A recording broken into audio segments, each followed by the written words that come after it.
Concentrate every ounce of your mental energy on self-discovery. Learn what you excel at and what makes you happy. Whatever it is, find your passion and then follow it. Now that I really think about it, it would be sad to reach the end of my life without realizing that I had some special genius that would have unlocked my potential and helped others, even in a small way. That's right. So from this moment onwards, be acutely aware of your aim in life. Awaken your mind to the abundance of possibility around you. Start to live with more zest. The human mind is the world's largest filtering device.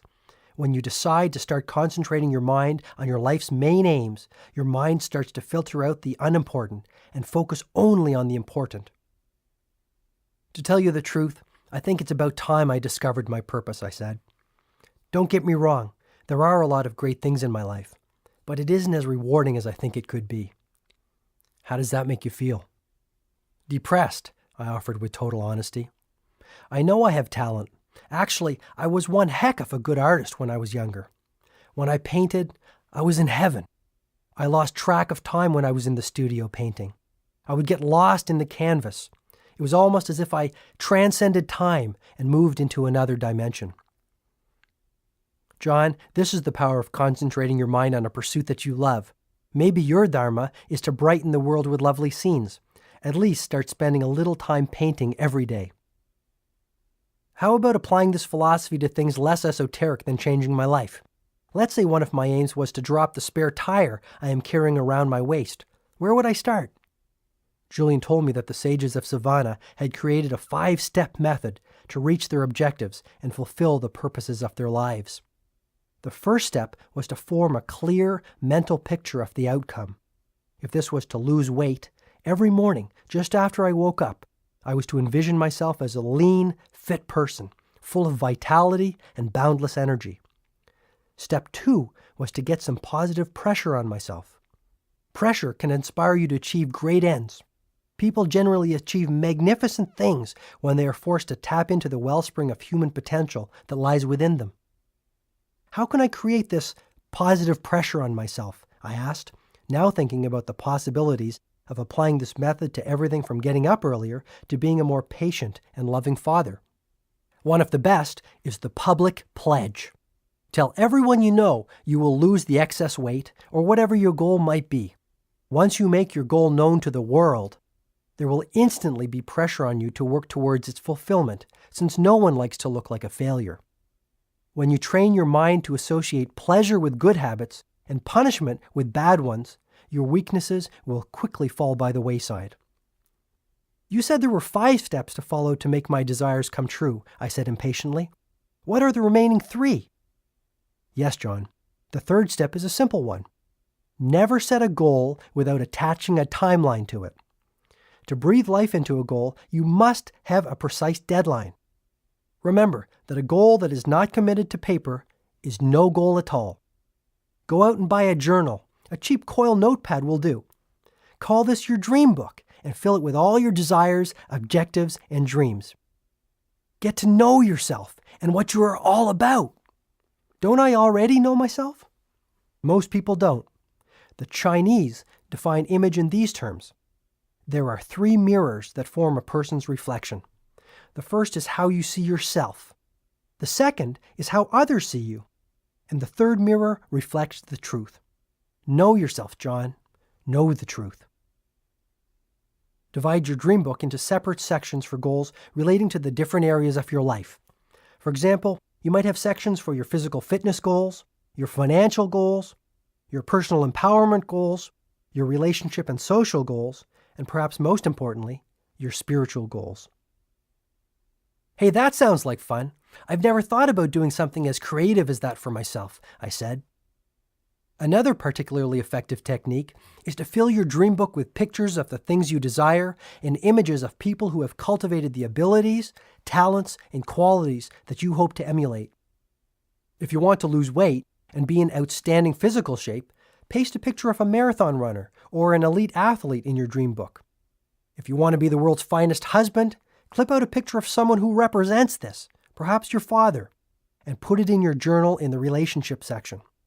Then review this book daily, even for a few minutes. Make it your friend. The results will startle you.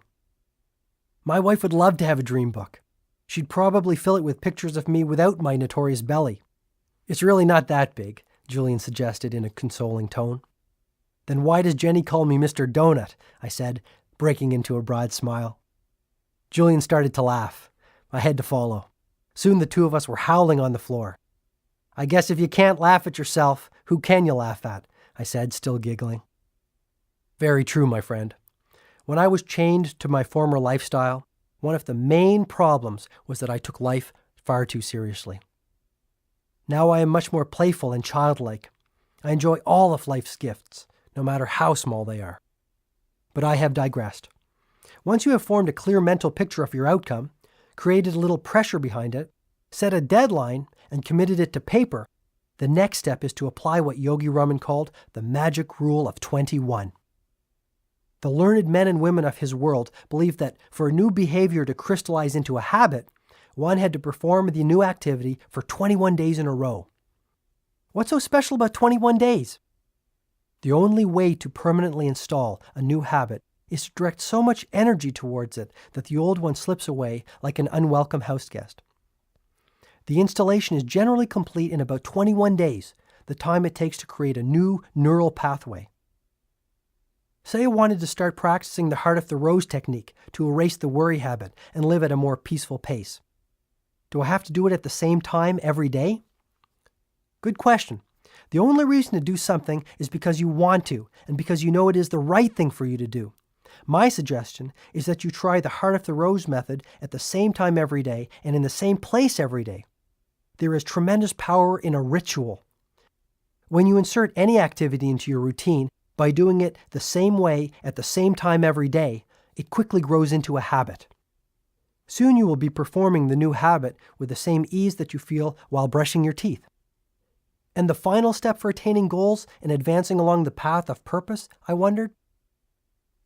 The final step in the Sage's method is one that is equally applicable as you advance along the path of your life. The sages of Savannah truly believed that a day without laughter or a day without love was a day without life. Never forget the importance of living with unbridled exhilaration. Never neglect to see the exquisite beauty in all living things. Remain spirited, joyful, and curious. Stay focused on your life work and on giving selfless service to others. The universe will take care of everything else. This is one of nature's truest laws. Is that it? I still have much wisdom to share with you.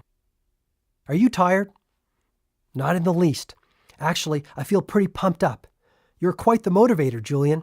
Have you ever thought about an infomercial? I asked mischievously. I don't understand, he replied gently. Never mind. Just one of my feeble attempts at humor. Okay. Before we move along with Yogi Raman's fable, there was one last point about reaching goals and your dreams that I would like to impress on you. Go for it. There is one word which the sages spoke of in almost reverential terms. This simple word seemed to carry a depth of meaning for them, and it peppered their daily talk. The word I am speaking of is passion, and it is a word you must constantly keep at the forefront of your mind. A burning sense of passion is the most potent fuel for your dreams. Here, in our society, we have lost our passion. We do not do things because we love to do them. We do things because we feel we have to do them. This is a formula for misery. Reclaim the joy of waking up every morning full of energy and exhilaration. Breathe the fire of passion into all that you do.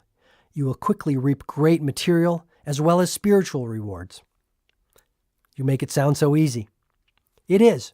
From tonight onwards, take complete control of your life. Decide once and for all to be the master of your fate. Discover your calling, and you will start to experience the ecstasy of an inspired life. Finally, always remember that what lies behind you and what lies in front of you is nothing when compared to what lies within you. Thanks, Julian. I really needed to hear this. I never realized all that was lacking in my life until tonight. Things are going to change. I promise you. I am grateful for this. You're welcome, my friend. I'm simply fulfilling my purpose.